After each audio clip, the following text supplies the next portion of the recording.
19 तारीख को लोकसभा चुनाव के पहले चरण में वोटिंग होनी है और नामांकन पहले चरण के कार्यक्रम में समाप्त हो चुके हैं। बात करेंगे पीलीभीत की और समीकरण की। अगर आंकड़े लगाए जाएं तो पीलीभीत में किसकी सीट निकलती नजर आ रही है। अगर देखा जाए कि किसके विधायक ज्यादा हैं और किसका दबदबा पार्टी का पीलीभीत में ज्यादा है तो सीधे तौर पर भाजपा का ही नजर आता है। पीलीभीत की 4 विधानसभा, चारों पर भारतीय जनता पार्टी का दबदबा। पीलीभीत में अधिकतर सीटों पर चेयरमैन भारतीय जनता पार्टी के, पीलीभीत में जिला पंचायत अध्यक्ष भारतीय जनता पार्टी का, तो कहीं ना कहीं अगर देखा जाए तो भाजपा का गढ़ पीलीभीत माना जा रहा है। अब कैंडिडेट के हिसाब से अगर देख लिया जाए तो कौन ज्यादा भारी पड़ता नजर आ रहा है। आपको बता दें पीलीभीत में भारतीय जनता पार्टी से जितेंद्र प्रसाद हैं, तो वहीं समाजवादी पार्टी से भगवत शरण गंगवार और बसपा से अनीस अहमद खान और प्रफुल्ल बाबू, तीनों अपने आप में बेहद दिग्गज नेता हैं। जितेंद्र प्रसाद वर्तमान में पीडब्ल्यूडी मंत्री और राष्ट्रीय स्तर के नेता हैं, तो वहीं कई बार विधायक रहे।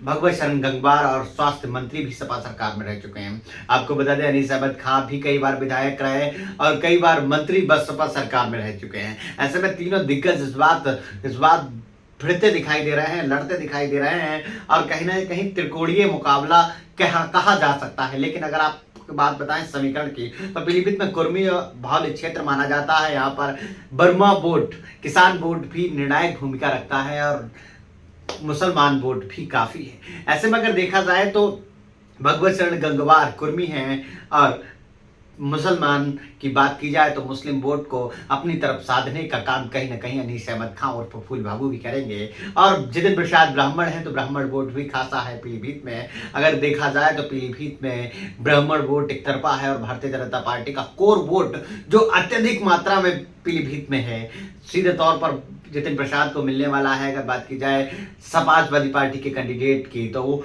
कुर्मी बाहुल्य क्षेत्र है, लेकिन पूरा कुर्मी समाज एक तरफा समाजवादी पार्टी में नहीं जाता। इससे पहले भी कई विधानसभा चुनाव में देखा गया है कि भारतीय जनता पार्टी की तरफ कुर्मी वोट ज्यादा जाता दिखाई देता है और कुर्मी प्रत्याशी के लिए वोट नहीं जाता कुर्मी समाज का।